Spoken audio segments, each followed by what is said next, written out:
Hi there, hope you're well. Thank you so much for joining me today for today's webinar, where we will be discussing building and editing CRM reports. My name is Patrick Adam, and I am a consultant at ProspectSoft. During this webinar, if you do have any questions, please do simply raise your hand or put the message in or the question in the chat window, or just unmute yourself and go ahead and ask your question. In terms of our agenda for today, we will be looking at the standard reports that are available within Prospect CRM and how you edit and save changes to existing reports, as well as the benefits of creating brand new reports and how to build your brand new report, and the option when it comes to building reports in terms of adding filters, groupings, and summary. So before you would even get started with building new reports in Prospect CRM, what we would always encourage you to do is to explore the pre-built reports that come with the system. So there are a number of really great reports that come as standard, and these include the customers who bought X but not Y, customers near a UK postcode, the top products report, as well as the missing order alerts reports. So these are all standard reports, along with a number of other standard reports, and I will quickly go through them now, just so that you can see what they look like. And if you've got any questions, obviously, raise your hand. With these standard reports, you can actually edit them and save them. So, if there's additional fields that you want to add, or fields that you want to remove, or filters that you would like to add or remove or amend in some way, or any groupings or summaries that you want to apply, you can apply them to an existing report. You can make the changes and also save a copy so that you can keep the original report, but also have a saved copy that's incorporates your specific changes. So if we jump into the system, and so I'm in this instance our test environment of Prospect CRM. And so from the dashboard, you have this alerts report.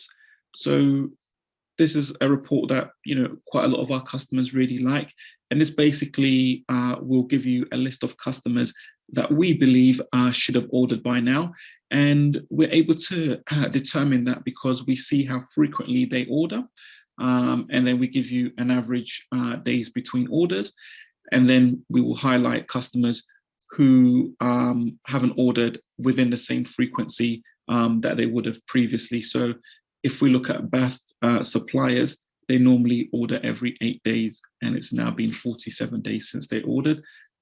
Rapid Labels Limited, they were normally ordering every 56 days, and now it's 154 days since they ordered. So this is a really great report that you can take a look at and obviously utilize to make sure you're contacting customers and finding out, what might have gone wrong, why they're not ordering as frequently as they previously was, and what can you do in terms of your products and services to bring them back. So that's one of the pre-built reports that you would like. Another report that's really great is if we go to products and reports, you have this top products report. So in here, what we show you is which are your top selling products. And this might not necessarily come as a surprise to you, but you can see, how much revenue you've generated for each product and how many times it's been ordered. So, this is really great information. Yeah, and you can use that with another report that we have. And so if you go to more reports and all reports, and in here, we've got a report called customers who bought X but not Y. And the idea behind this report is to show customers that have bought one particular product but not another product. So we saw that in our instance, the Jamac was the top product, and the blue was the second best-selling product. So we can now see this is a list of all of the customers that have bought Jamac but haven't bought blue. And you can obviously take this information and contact these customers and see if you can upsell them on your blue product or whatever product you might have within your company.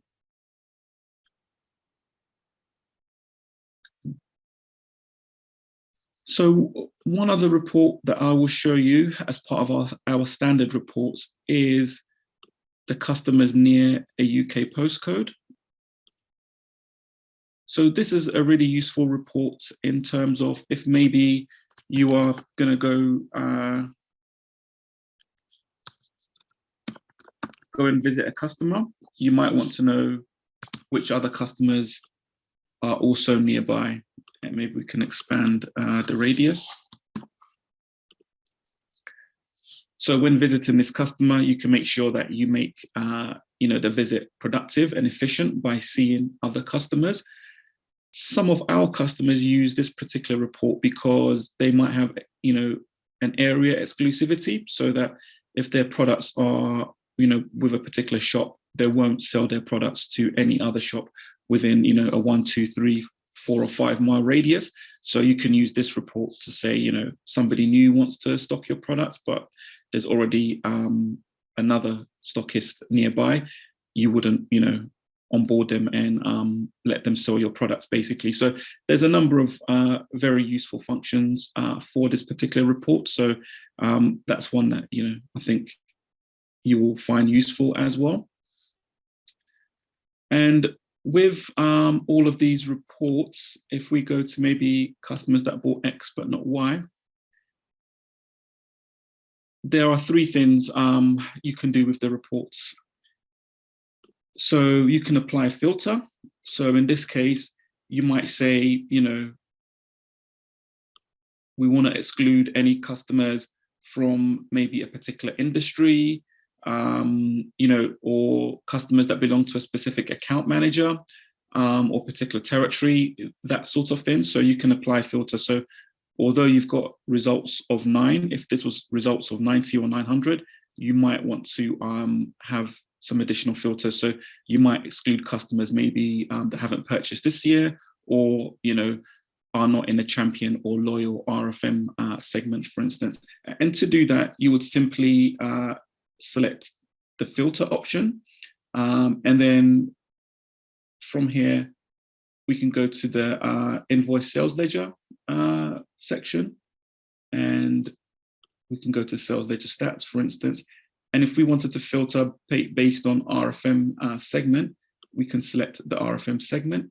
And we can see here that all of these customers are either closed or there's just the one that's hibernating. So we might say,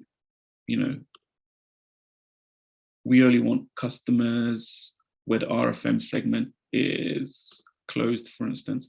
And so that goes from, that should have gone from 9 to 8 is closed. And if we go back into here and let's refresh. Cool. And if we go back and apply this filter.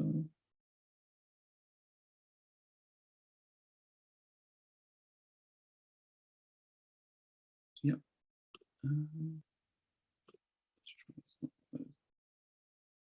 There we go. So then, as mentioned, you can apply various different filters, and that helps you to refine your list.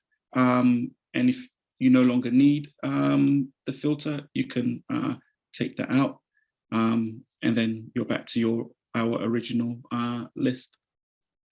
So that's one thing that you can do.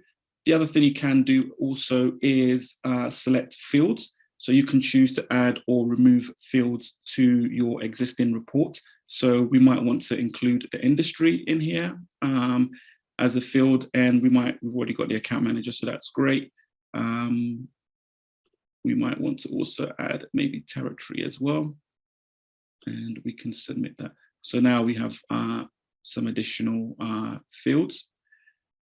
And finally, you might also want to group your report. So then you've got the grouping and summary. And what we might want to do is maybe we can group it by the RFM segment in this scenario.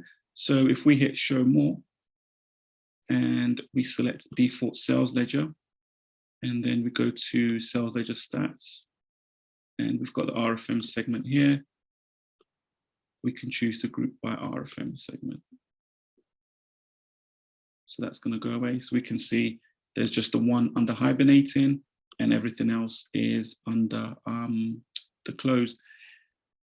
Once you've made your changes and you're happy, you can simply hit the save icon, and then you've got a choice to make a copy or just save changes for everybody. And yeah, that's basically it.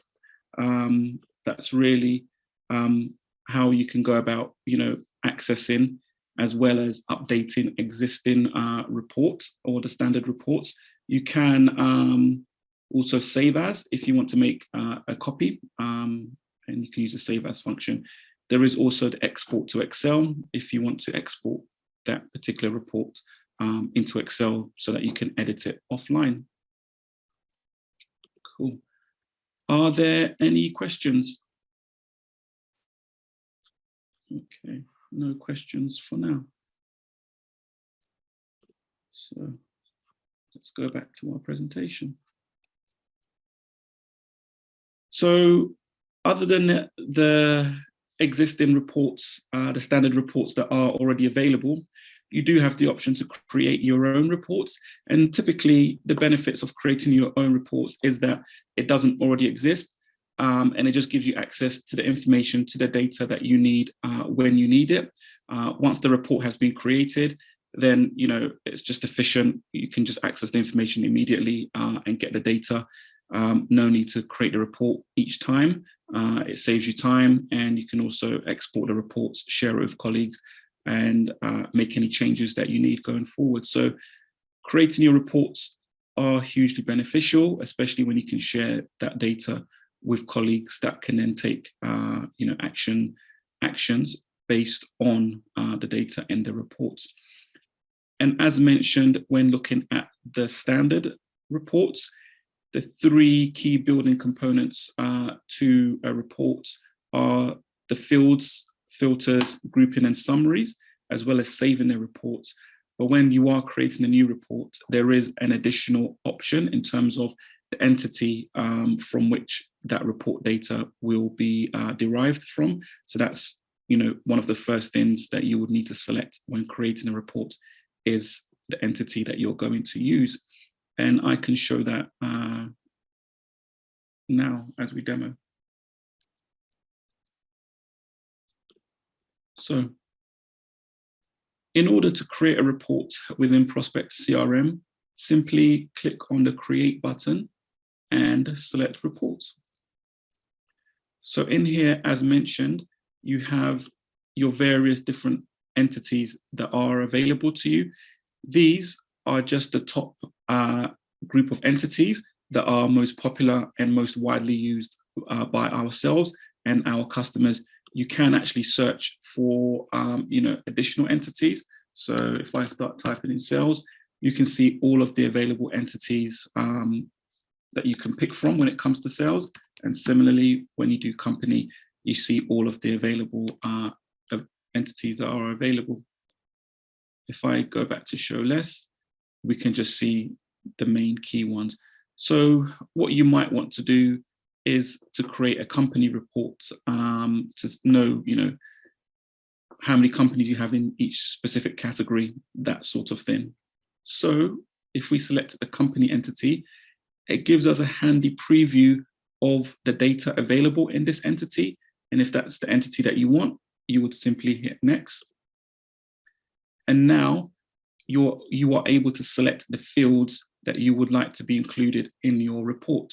So for a company report, we probably want to know who the account manager is. And when you hit show more, we might also want to know the territory of that company, and we might also want to know company type. So initially, you might not know, all of the fields you want, or, where to find them. What I would say is the fields are alphabetical, but they are also nested, and sometimes you need to hit show more to see more data. You do have a search option, so you can just maybe start typing in what you think you're looking for, and it will present, available fields to you. So under the sales ledger section is where you would find some additional information. And in particular, under the sales ledger stats, you can have data such as how much sales this company has generated this year, and how much sales they generated last year, as well as when they last ordered, and what's the average days between sales for them, and how many days since they last ordered, for instance, as well as what their RFM segment is. So that's a good number of fields to start with and to get going with. What I would say is for things such as date fields, you can choose the format of that date. So we can make that, always the actual date as opposed to being relative. And also certain fields, you can also choose to make editable. So on the actual report, you can make edits to the data without having to go into the actual record. And in some cases, you might also want to show the entity name, because if you've got company name as well as product name, as well as other various name fields, it can sometimes get confusing to know what name that field actually relates to. So it is sometimes best practice to include the entity name in your fields on your report. Once you're happy with the fields that you have selected, you would hit next, and then you are presented with your report. So we have 179 companies in this particular system, which is good, but you might find that that's quite a lot, and we can see that some of these customers maybe have never ordered from you. So what you might do is apply a filter, and a filter that we might like is maybe the total order count. So if we say show more, and we go to default sales ledger and sales ledger stats, and do a show more, we can select the total order count. And what we might want to say is only show us customers where the order count is greater than 0, for instance. So before, I think we had 179. That's now been whittled down to 58. So that's, our report. So we've created a report, we've added filters, and we've selected our fields. Next, what you might want to do is to add some sort of a grouping to your report. And a grouping and summary, we could say maybe, let's see, if we say show more, and we go to the default sales ledger and sales ledger stats, we can maybe group by, or show this the sales value for the customer. And what we might want to do is maybe we want to group by territory. And again, we might want to see the value, and we might want to order that by the territory with the highest value first. So if we now save this, or submit rather, we can see that there has been 12 million pounds worth of sales, and the top performing territory is Scotland, followed by Ireland, and then England. But we can see that the vast majority of our revenue, of our sales, is attached to companies without a territory. So in this instance, what we could do is if we go to select fields, actually, we've got territory already here. We can make that editable and we can submit that. So whilst we've got 12 million with no territory, we can then start to say, all right, okay, this is England. This is also England.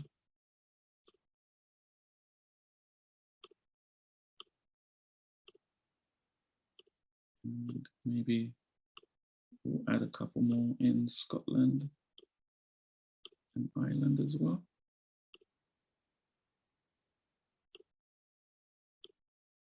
And what we should see when we refresh is this number should go down and these other numbers should go up. So actually, let's save this first. And we can just call this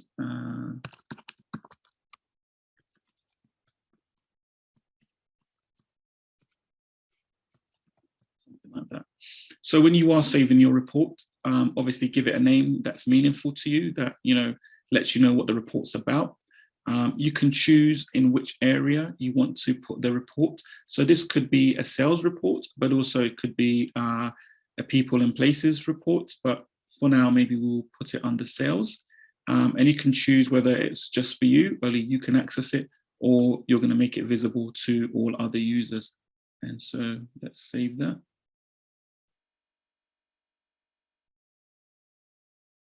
And we see that, England, it's now the territory with most sales, and that the no value has drastically changed and gone down considerably. So that's basically how you would create a report, selecting your entity, selecting your fields, adding your filters, and then also adding your grouping and summary. And then if you wanted, you can also just share the report, select the user you want to share it with, maybe give them a message and hit share, or you can just copy the link and, share that link with them as you need to. Cool. So one other report that we can go through quickly that you might like is a sales transaction report. So again, I've gone into create and selected report. And then what I would do is select the sales transaction option or entity, hit next. And what I might do is just select some of the fields that I would like, such as the cost price value, the margin value, and the margin percentage. I can also select the product category, the product SKU, the product name, and we might also want to include the company name. And if we wanted, we could include an industry, account manager, that sort of thing. But I think this is a good start. So we've got, 5,299 rows of data, which is a lot. So again, we can look to the filter, and maybe we can add a new filter and say maybe where the transaction date, and we can change that from today. We've got a huge number of options, but in this case, maybe we're going to do this month. You could change it to this week, this year, but I think this month is a good option. And one other thing you can do as well is you can actually pin the filter so that, when you come into the report, you can adjust the filter as you need without having to actually go in and edit it. You can just update it from the screen directly. So this has given us all of our sales transactions for this month, which is great. We had 5,000 before, now we've got 181 transactions. And we can just collapse this to give us more real estate. The final thing we might want to do is to add a grouping and summary. And what we might want to do is to say at the summary level, how much have we made this month so far? And what has been the cost of those sales or the cost of those products? Therefore, how much margin have we made? And what has been the percentage of, or the average percentage of our margin? And we can submit that and we can see what that looks like. So we can see 84K made, 44K spent, therefore 40K profit. And the margin obviously is not accurate. And I believe that's to do with one of the transactions. And I think we will see that when we apply a further grouping. So what we can now do is we might want to know, which are our best customers for this month. And so we might want to pull through the company name and then the transactions for those companies, and also what the cost has been, and therefore what's the value of or our margin value, as well as our average margin. And then you might want to order this based on companies with the most sales. So I've just basically clicked on the filtering, not the filtering, the sorting rather, and we can save that. So we can now see Abracadabra Coffee is, our biggest customer for this month with £43,000 worth of sales. And yeah, we can see this transaction here with Anita's Cafe, where the margin is minus 201%, which is what's skewing this overall margin. But all the other margins look to be good. But yeah, and once you're happy with that, you will simply hit save, and we can call this save.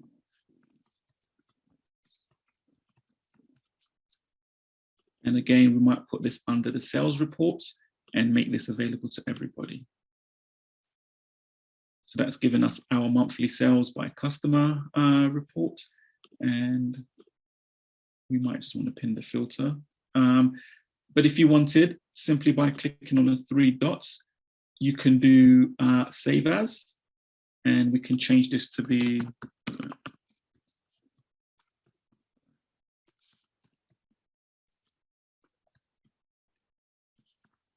as an example.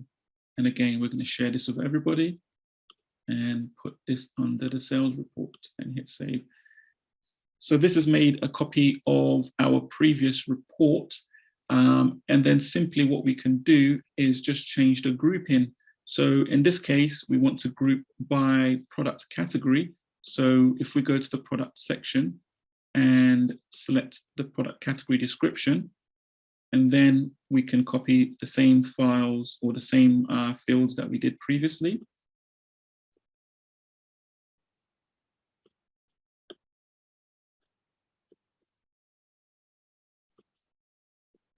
And make that an average. And again, we want to order this by the top selling product category. We no longer need to group by company, so we can remove that and we can submit those changes. And we can save these changes now. So now we can see the same data, but now it's grouped by product category instead of company. So, and in doing that, you can then obviously create a number of similar sales transaction reports. They can be grouped by territory, they can be grouped by industry or account manager, whichever categories you want that are useful to you, basically. But that's overall how you create a new report and how you set your fields, filters, as well as grouping. If you didn't want to group the report, you can simply remove the grouping and hit submit. And one other thing you could then decide to do is sort the columns. So you might want to sort by transaction date, and you might want to do newest first. And so we can see these ones that were done a few hours ago and so forth. And then,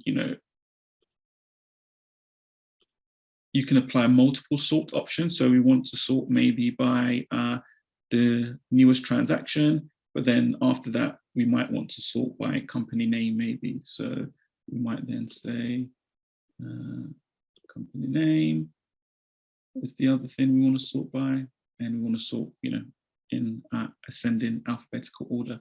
So now, oops, I don't think that changed, saved. Cool.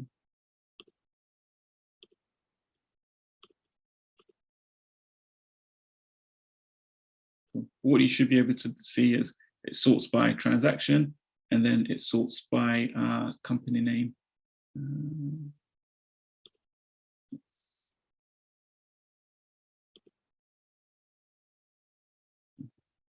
Bear with me. And then we want to sort by transaction date. Maybe we'll just do invoice number.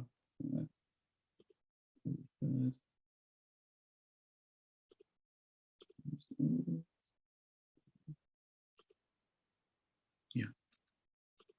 So I think that's better. So now you can see, these columns that have the sort option highlighted, showing that, sorting by company name, transaction date, and invoice number. So you can sort by, multiple columns to order your data in the way that you would like, and then simply hit save once you are done.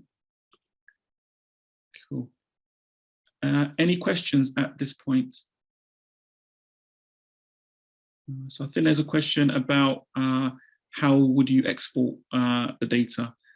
So as mentioned before, if you click on the 3 dots and simply say save to Excel, that goes away, that collates your data, and then you can simply download and export to Excel. And it does export as a .xlsx file, and that's the data that you get when it's exported. So you get all your data there, and then obviously you can make any updates, manipulations that you need to do in Excel. Cool. You can also search within this report itself. There is a search box up here, and if you wanted to search, I don't know, let's say Amber, we would search across the available fields, and here we've got a company called Amber, and it just brings up that result. And we can see that the summary is actually updated to reflect this record.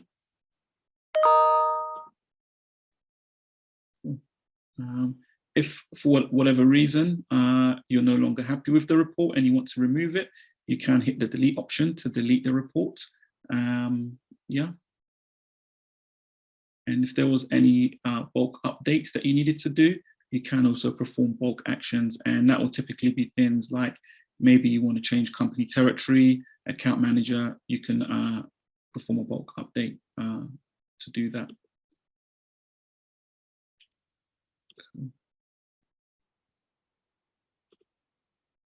So, any questions? No, no questions at this point. So in terms of the next session, my colleague will be holding a CRM reporting FAQs session. So that's really worthwhile attending, because you might have your own very specific reporting requirements, specific reporting scenarios that you would like us to assist you with. So definitely do attend that session if you've got specific questions, but it's also worth attending even if you don't, because other customers of ours will have specific questions, or we might also come pre-prepared with some highly popular scenarios that you might find beneficial in terms of best practice. So do attend, because I'm sure it will be very useful. Otherwise, with no further questions, all I can say is thank you so much for joining me today, and reach out to us if you have any questions. Thank you very much. Bye.